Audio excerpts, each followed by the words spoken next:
Assalamualaikum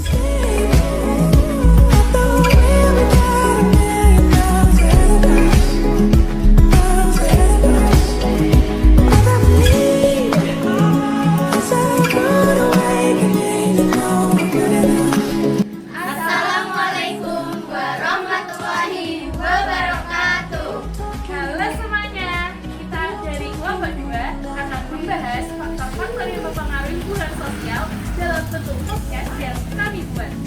Sebelumnya, perkenalkan nama saya Nahria Siti Sunari sebagai host 1. Saya Aziza Munawwara sebagai host 2. Saya Selinda Eva Putri Haryanti sebagai narasumber 1. Saya Nafita Dihayu Bintari sebagai narasumber 2. Dan saya Salwa Maria sebagai narasumber 3. Oke, selamat menonton semuanya. Bye-bye.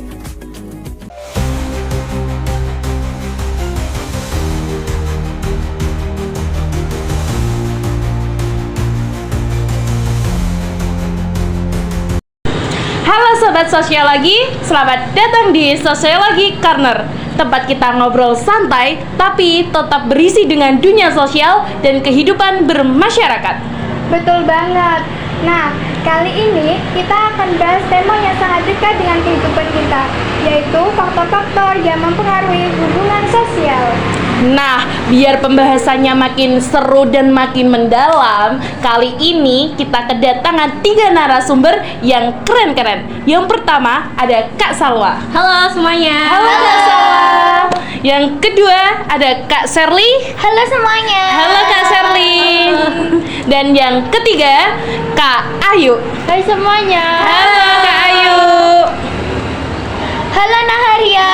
Halo Aziza. Senang banget nih bisa ikut ngobrol hari ini. Hai semuanya, makasih ya udah ngundang. Topiknya menarik banget nih. Halo semuanya. Wah, senang bisa berbagi dan diskusi bareng kalian semua di sini.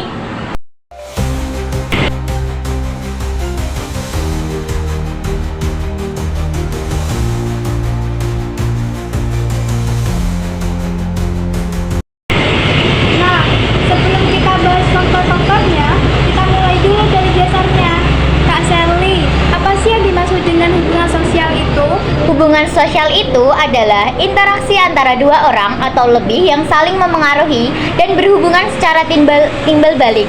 Jadi, jika tidak ada interaksi sosial, maka tidak akan ada kehidupan sosial dalam bermasyarakat. Oh alah.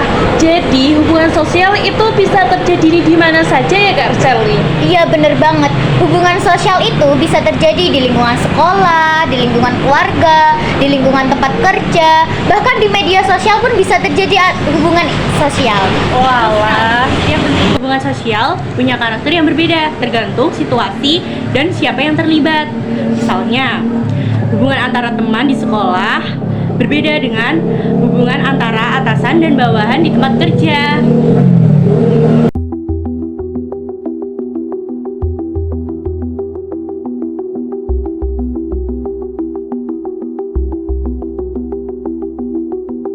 Oke, sekarang kita masuk ke inti pembahasan. Kak Ayu, bisa dijelaskan apa saja sih faktor yang mempengaruhi hubungan sosial di masyarakat?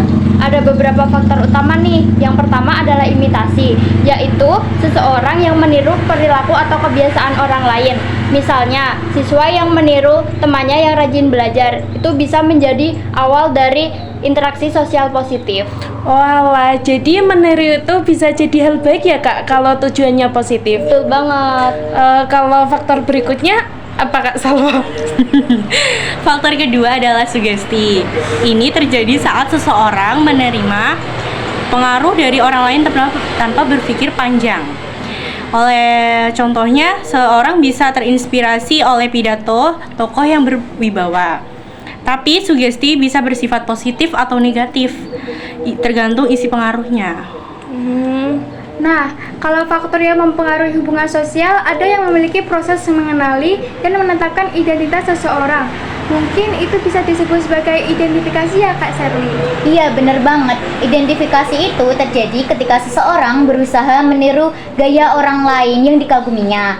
Nah, Misalnya nih ya, seorang siswa yang ingin menjadi seperti gurunya yang sabar dan bijaksana. Ini memperkuat hubungan sosial karena ada rasa kagum dan keinginan untuk meniru hal-hal yang baik. Walah. Oh iya Kak Ayu, kalau seseorang itu tidak hanya memiliki rasa kagum dan meniru seseorang tersebut, tetapi juga benar-benar merasakan apa yang orang lain rasakan. Apakah hal tersebut bisa disebut oleh faktor simpati dan empati, Kak Ayu? Betul banget. Simpati itu perasaan tertarik kepada seseorang, sedangkan empati itu lebih dalam. Kita bisa ikut merasakan apa yang orang lain rasakan. Dua hal itu penting banget untuk menjaga hubungan sosial tetap harmonis. Oh, seperti itu. Dan jangan lupa juga ada faktor motivasi sosial. Dorongan seseorang untuk diterima, dihargai, dan diakui. Di dalam kelompok sosial juga mempengaruhi cara mereka berinteraksi dengan orang lain. Oh alah, di sini aku makin tahu ya guys. Jadi dari identifikasi, imitasi ya Kak tadi, sama simpati dan empati tadi. Oke, keren-keren banget sih narasumber kita kali ini. Makasih. Tidak.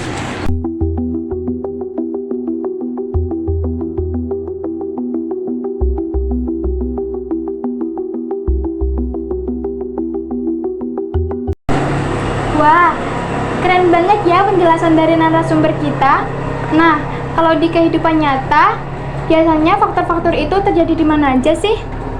Faktor-faktor hubungan sosial itu biasanya tuh lebih banyak terjadi di lingkungan sekolah, Kak. Contohnya nih ya, saat kita kerja kelompok itu pasti kan kita sering banget meniru gaya teman-teman yang sangat aktif dalam bertanya maupun menjawab dari pertanyaan guru maupun dari pertanyaan teman yang lain gitu kan.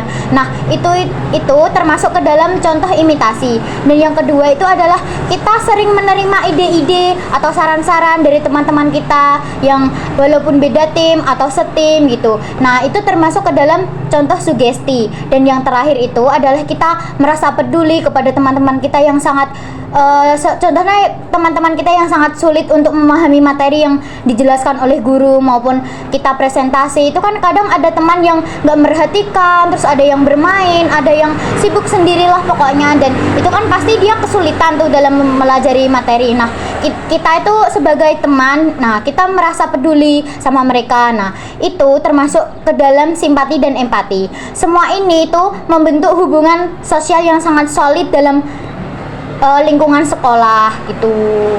Nah, kalau di masyarakat, faktor-faktor itu muncul saat kita ikut kegiatan sosial atau gotong royong. Kita ada rasa peduli, ada saling meniru hal baik, dan muncul empati ketika ada tetangga yang sedang kesulitan. Di media sosial juga sering terjadi influencer bisa memberi sugesti kuat ke pengikutnya. Tapi di sisi lain, banyak juga yang menebar empati lewat aksi sosial online. Yang penting kita harus tetap bijak dan kritis supaya nggak mudah terpengaruh hal negatif. Oh alah, jadi itu garis bawahnya itu hubungan sosial itu dinamis ya Kak, bisa berubah dan berkembang sesuai kita berinteraksi ya. Iya, betul banget itu. Oh alah, seperti itu.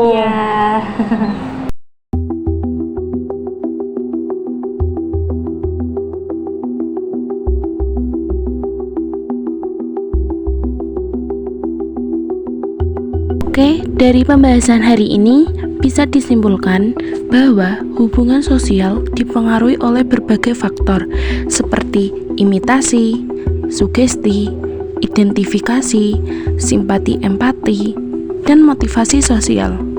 Semua faktor itu saling berkaitan dan membentuk pola interaksi dalam masyarakat. Kalau berjalan seimbang, hubungan sosial akan harmonis dan positif.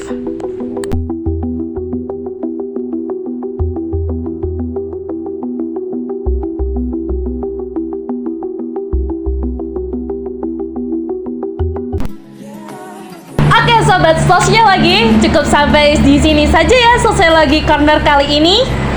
Sampai jumpa di episode berikutnya. Tetap peduli, tetap berinteraksi, dan terus jaga hubungan sosialmu.